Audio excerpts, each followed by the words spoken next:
मधील भाजप खासदार राजेंद्र गावित यांनी अखेर भाजपची साथ सोडून शिवबंधन बांधलंय। उद्धव ठाकरेंच्या उपस्थितीमध्ये गावितांनी शिवसेनेत प्रवेश केला।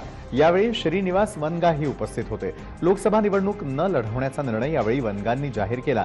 श्रीनिवास वनगांच्या घोषणेनंतर शिवसेनेनं पालघर लोकसभा मतदारसंघातील उमेदवार म्हणून राजेंद्र गावित यांच्या नावाची अधिकृत घोषणा केली आहे। सेनेनं भाजपच्या ताब्यातील पालघर मतदारसंघ आपल्यासाठी मागून घेतलेला होता आणि तसंच या मतदारसंघातून माजी खासदार चिंतामण वनगा यांचे पुत्र श्रीनिवास वनगा यांना उमेदवारी देण्यात येईल अशी घोषणाही शिवसेना पक्षप्रमुख उद्धव ठाकरे यांनी केली होती। मात्र काही अंतर्गत घडामोडींनंतर या मतदारसंघातील विद्यमान खासदार राजेंद्र गावित हे शिवसेनेत प्रवेश करून शिवसेनेच्या चिन्हावरती निवडणूक लढणार असल्याचं जवळपास निश्चित झालंय।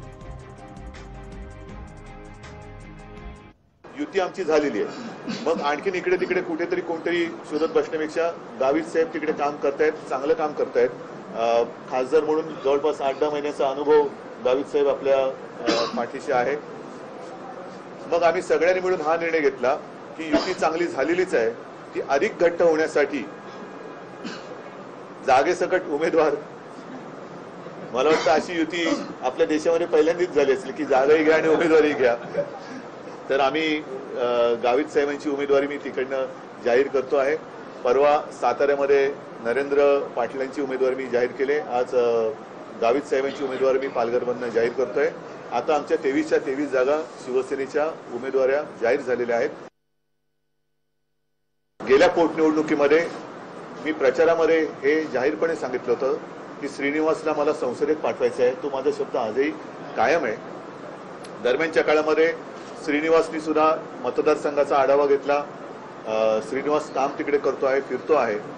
परंतु या निवडणुकीच्या वेळेला जे श्रीनिवासनी आपल्यासमोर मनोगत व्यक्त केलं की त्याला अजून असं वाटतं की मला इकडे थोडं अजून काम करू द्या, मला इथे विधिमंडळामध्ये काम करू द्या। आणि माझा त्याला शब्द तो संसदेचा आहे, पण जर श्रीनिवासनी इकडे विधिमंडळात काम करण्याची इच्छा व्यक्त केली असेल तर माझा त्याला शब्द आहे की मी त्याला कोणत्याही मार्गाने विधिमंडळामध्ये आमदार म्हणून पाठवल्याशिवाय राहणार नाही। हा माझा त्याला आणि त्याच्या कुटुंबियांना माझा शब्द आहे। श्रीनिवासनी जरी कमिटमेंट माझ्याकडनं घेतलेली नसली तरी मी त्याला कमिटमेंट देतोय की त्याला कोणत्याही मार्गाने मी आमदार म्हणून तिथून विधिमंडळात पाठवल्याशिवाय राहणार नाही। दरम्यान राजेंद्र गावित आणि श्रीनिवास वनगा यांच्याशी बातचीत केली आमचे प्रतिनिधी शैलेश तावटे यांनी। गावित साहेब, सांगाल की काँग्रेस, भाजप आणि आता शिवसेना काय असा प्रवास? बघा की खरं म्हणजे हा माझा प्रवास नव्हे तर माझं कार्य बघून बरं का त्या ठिकाणी एक विनंती करण्यात आली आणि आता जो काही प्रवेश केलेला आहे तो राज्याच्या मुख्यमंत्र्यांच्या मार्गदर्शनानुसार, त्यांच्या आदेशानुसार, कारण ही शिवसेनेच्या कोट्यातली जागा होती आणि म्हणून युतीच्या माध्यमातून एक युतीचा धर्म म्हणून या ठिकाणी आपण एक निवडणूक लढवली पाहिजे आणि एक सीट महत्त्वाची आहे ते डोळ्यासमोर ठेवून या ठिकाणी देशाचे पंतप्रधान मोदी व्हावे ही सामान्य जनतेची इच्छा आहे आणि त्याच्यासाठी खऱ्या अर्थाने ही आपण इथे एक उमेदवारी केलेली आहे आणि पक्षप्रवेश केलेला। पोटनिवडणुकीत वेगळं चित्र होतं, तुम्ही शिवसेनेच्या विरोधात लढलात, आता शिवसेनेचे उमेदवार म्हणून कसं पाहता आणि शिवसैनिकांची कशी समजूत काढणार? हे बघा,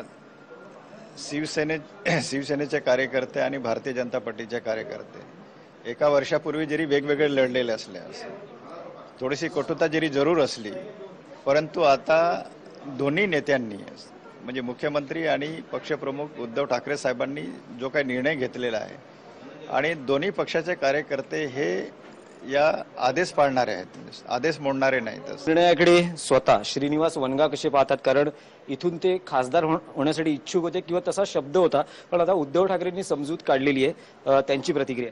राजकारणात कोणीही असं शत्रुवित्रू कोणी नसतं आणि त्यामुळे आमच्या महायुतीचा आणि खास करून शिवसेनेचा उमेदवार राजेंद्र गावित साहेब हे सिनियर आहेत, अनुभवी आहेत आणि ते लोकसभेमध्ये चांगले नेतृत्व करू शकतात हा मी स्वतः विचार केला आणि माझी इच्छा उद्धवजींना माझं मन मोकळेपणाने मी मांडलं की माझी लोकसभा लढायची इच्छा नाही आणि मला जर संधी मिळाली तर आमदारकीसाठी मी नक्कीच इच्छुक असेन आणि ते माझी विनंती उद्धवजींनी मान्य केली आणि आमचा उमेदवार राजेंद्रजी यांच्या निवडणुकीत मी एकदम तन मन धनाने उतरून मोठ्या मताधिक्यांनी निवडून आणण्याचा नक्कीच प्रयत्न करणार. खासदारकीचं कमिटमेंट पूर्ण नाही झालं, पण आमदारकीचं होईल असं वाटतं. विधिमंडळात प्रवेश होईल, ते कमिटमेंट तरी पाळलं जाईल असं वाटतंय. नाही, नक्कीच उद्धवजी जे शब्द देतात ते नक्कीच पाळतात. मी स्वतःहून त्या रेसमधून, खासदारकीच्या रेसमधून बाहेर पडलो. तर तुमच्या पुढे मोठं आव्हान असेल शिवसेना भाजप कार्यकर्त्यांना एकजुटीने, विशेषतः शिवसैनिकांची समजूत काढणं आणि प्रचारामध्ये त्यांना सहभागी करून.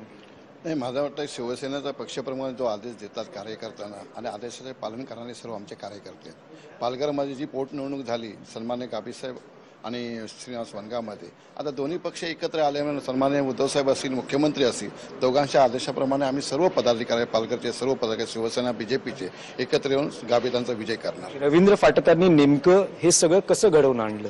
नाही, एक घडवलं, हे घडवण्याचे सन्मान्य मुख्यमंत्री उद्धवसाहेब आहेत, आम्ही फक्त निमित्त आहे. धन्यवाद. व्हिडिओ जर्नलिस्ट सनी वराळसह दिनेश दुखंडे, जय महाराष्ट्र न्यूज, मुंबई.